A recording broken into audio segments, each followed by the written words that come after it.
नमो भगवते वासुदेवाय नमः। आप सभी को एकादशी की हार्दिक शुभकामनाएं। भगवान विष्णु और माता लक्ष्मी का आशीर्वाद आप सभी पर हमेशा बना रहे। जय श्री राधे। आप सभी का स्वागत है कथा तिथि चैनल में।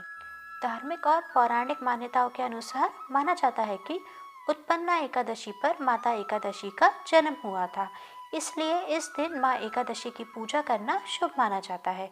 इसके साथ ही जो कोई भी इस दिन देवी एकादशी की पूजा करता है उसे अपने पिछले पापों से छुटकारा मिल जाता है। इसके अलावा ये भी कहा जाता है कि आप ये व्रत रखते हैं तो आपको मोक्ष प्राप्त होता है।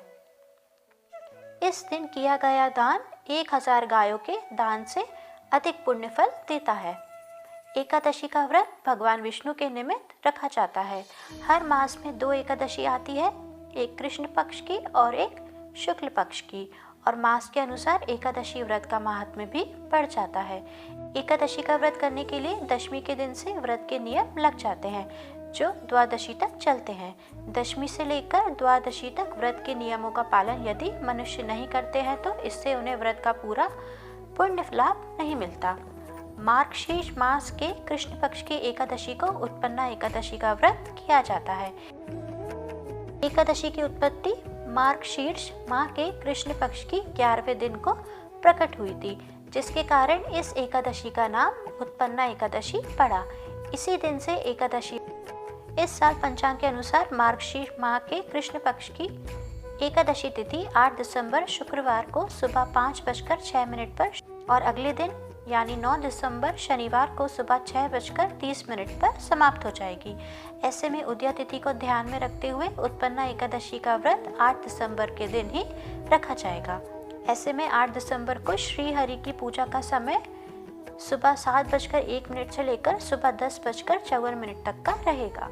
उत्पन्ना एकादशी का व्रत पारण 9 दिसंबर को दोपहर 1:15 से लेकर दोपहर 3:20 पर किया जाएगा। इस दिन हरिवासर समाप्त होने का समय दोपहर 12:41 है। एकादशी व्रत के अगले दिन सूर्योदय के बाद पारण किया जाता है। व्रत का पारण द्वादशी तिथि संपन्न होने से पहले किया जाना जरूरी होता है। ऐसा ना करना पाप के समान होता है।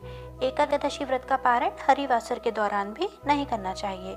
जो व्रत कर रहे हैं उन्हें व्रत तोड़ने के लिए हरिवासर संपन्न होने का इंतजार करना चाहिए।